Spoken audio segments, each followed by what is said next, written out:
Hey everyone, and welcome. Today, we're going on a little journey, the one every modern developer takes. We're going to follow a piece of code from the moment it's born on your laptop, all the way to becoming a massive application serving users across the globe. All right, let's get into it. Let's be real for a second. That journey can be a real headache. I love this quote from DevTips because it's just so true. DevOps tools are supposed to make our lives easier, not trap us in YAML dungeons. Burnout isn't far behind. If you have ever felt that pain, you are absolutely in the right place. We are going to unpack the stack that helps you escape the dungeon for good. So here's the game plan. We're going to build this up layer by layer. We'll start at the very beginning with packaging our code.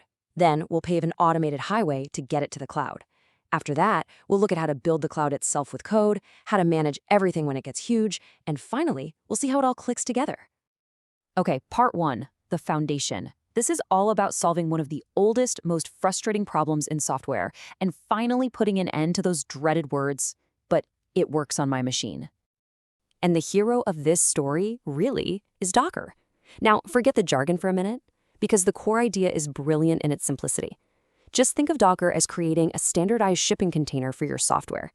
It takes your app and everything, I mean everything it needs to run, and bundles it all into one predictable little box. Now, to really get why this is such a game changer, you just have to look at the old way of doing things. We had virtual machines, or VMs, and these things were heavy. They had to run an entire guest operating system on top of your main OS. So slow, so clunky. Containers, though, they're completely different. They're incredibly lightweight because they share the host's kernel. They're fast, they're efficient, and they're just better. So what's in it for you, the developer? Well, first, you get predictable environments. Your app runs the exact same way on your laptop, on the test server, and in production. It's portable, so you build it once and can run it anywhere. It's way more efficient, which means you use fewer server resources, and that saves money. And maybe best of all, isolation. No more two projects fighting over different versions of the same library. A true lifesaver. Okay, let's keep building. Moving on to part two. We've got our code neatly packaged up, but now, how do we get it from our laptop to the cloud without pulling our hair out? That's where the CI/CD pipeline comes into play. So you've got this perfect little container. What's next? How do you avoid that nightmare scenario called integration hell, where everyone's code changes break everyone else's? More importantly, how do we make deploying new code a totally boring, routine thing instead of a stressful, weekend-ruining emergency? The answer is an automated workflow we call the CI/CD pipeline. Here's how it works. First, you commit your code to Git.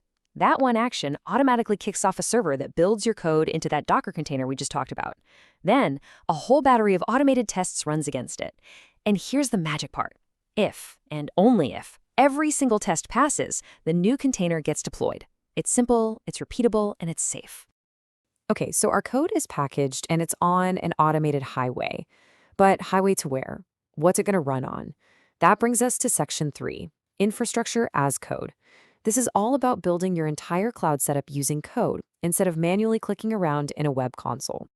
And when you're talking about infrastructure as code, you'll usually hear about two main approaches. The first is imperative. That's like giving someone turn-by-turn directions. Do this, then do that, then do this next thing. You're defining how to build it. The other approach, which is way more popular now, is declarative. This is like just giving someone a destination address. You just say, this is what I want the end result to look like, and the tool is smart enough to figure out all the steps to make it happen. So let's meet the big players. You've got Terraform, which is kind of the industry standard for the heavy lifting, your networks, your databases, the big foundational stuff. Then there's Pulumi, which developers often love because it lets you use familiar languages like TypeScript or Python. And then there's Ansible. Think of Ansible as the configuration expert. It's perfect for tweaking the settings on servers after they're already up and running. They each have their own specialty. We are getting so close to the full picture now. So for section 4, we need to tackle the next big problem, scale. One container is easy. 10 is fine.